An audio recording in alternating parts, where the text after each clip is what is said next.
नमस्कार किसान भाइयों। आपका स्वागत है हमारे YouTube channel HD. Rao science classes में। किसान भाइयों, आज हम बात करेंगे मेंथा की खेती पर। किसान भाइयों, मेंथा की फसल बहुत ही लाभदायक फसल है, जो हमारे किसान भाई इसे कम लागत में कम समय में उगा करके एक अच्छी इनकम हासिल कर सकते हैं। तो आइए चलते हैं, देखते हैं कि ये किस तरह से फसल तैयार की जाती है। तो हमारे किसान भाइयों, आप जानते हैं कि इसके जो लगाने का जो समय है, वो प्रॉपर जो समय है वो मार्च के महीने में लगाया जाता है। हालांकि अभी तक लगाई जाती है, उसके बाद में भी, लेकिन मार्च का महीना सबसे इम्पॉर्टेंट महीना होता है। तो मार्च के पहले सप्ताह से इसकी रोपाई चालू हो जाती है। तो देखिए, ये मार्च का महीना में लगाई गई फसल है। देखिए, मार्च में लगाया हुआ फसल है आपका। तो बच्चों, दोस्तों, किसान भाइयों, इसके खेत की बनावट किस तरह से की जाती है।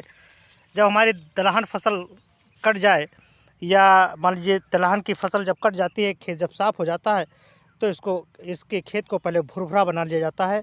देसी की खाद इसमें मुख्य अवयव के रूप में कार्य करती है।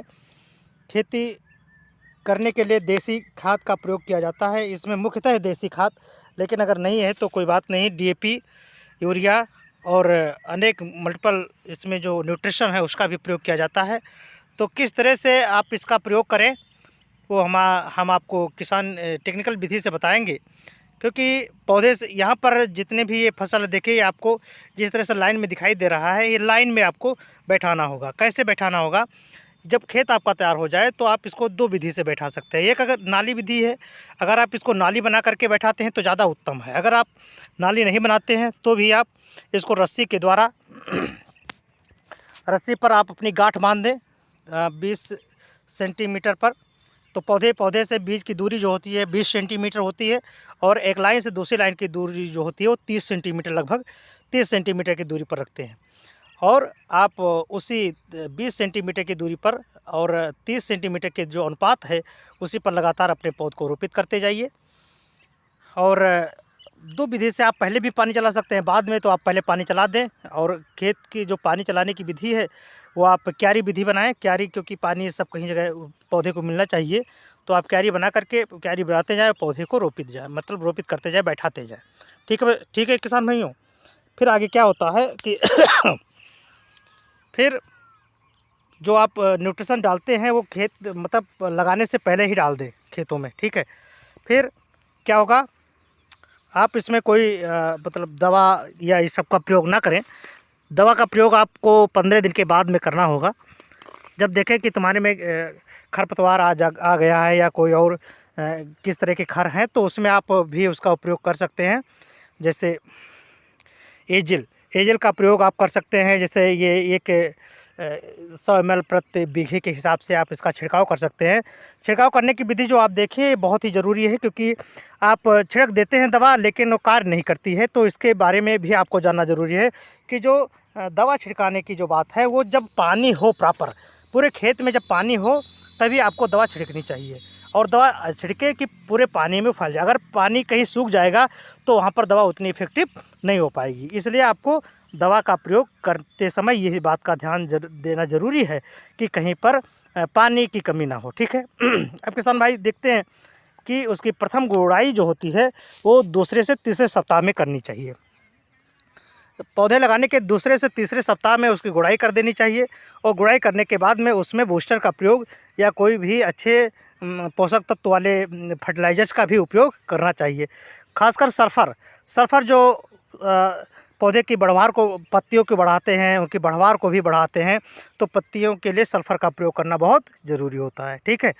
फिर गुड़ाई करने के बाद में कोई न्यूट्रिएंट छोड़ करके फिर आप उसको मतलब हल्के पानी देने की ज़रूरत होती है।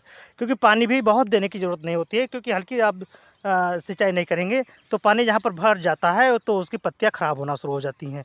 तो इसलिए आपको देखना। अब देखिए, आप जो देख रहे हैं, ये पौधा 1 माह लगभग 8 दिन का पौधा हो चुका है, और लाइन से लाइन की दूरी बनी हुई है। इसी विधि के द्वारा आप इसके खरपतवार को निकालते रहें। और मेन चीज़ है कि आपकी नमी आप इसमें बरकरार बनाए रखें, और जो है निश्चित समय पर आप इसकी देख रेख करते रहें। क्योंकि हाँ, जो किसान भाई हैं वो जो फसल लगाते हैं उनकी जान लीजिए एक जान शान मान होता है। तो अपनी मान शान जान को बनाए रखने के लिए भी आप अपने इस तरह मतलब जो खेती करते हैं उसको मेन रूप से देखना ज़रूरी होता है। तो समय समय पर आपने कम से कम अपने खेत में एक बार दो बार ज़रूर जाएं, उसके बाद में देखें क्या कोई दिक्कत है, उसकी तुरंत देख रेख करें। और सबसे इम्पॉर्टेंट बात है कि इसमें पानी की कमी ना होनी पाए। पानी जो है बहुत ही ज़रूरी काम है, क्योंकि इसमें नमी जब तक नहीं रहेगी, नमी से ही पौधे का विकास होता है। तो नमी लगातार बनी रहनी चाहिए। और जो है जो एक सिंचाई से दूसरी सिंचाई का जो अंतराल है वो काफ़ी कम होना, मतलब समय के अनुसार होना चाहिए। एक चीज़ और ध्यान रखना है यहाँ पर कि जो है पानी को सदा अगर हो सके तो शाम के वक्त में ही चलाना चाहिए, क्योंकि पानी जब शाम के वक्त में चलता है तो उसका इफ़ेक्ट पौधों पर कम होता है, वो सीधा एब्जॉर्ब हो जाता है।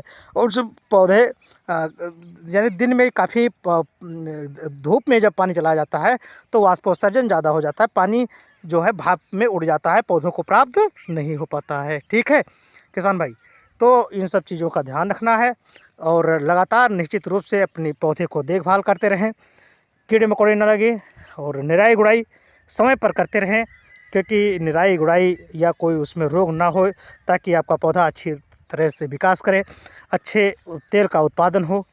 तो ठीक है भाइयों, अब जब आपको काटना है लगभग 80 से 85 से 90 दिन के अंदर ये पौध तैयार हो जाते हैं, और फिर आपका ये जो मशीन है उसमें तेल निकाल लिया जाएगा।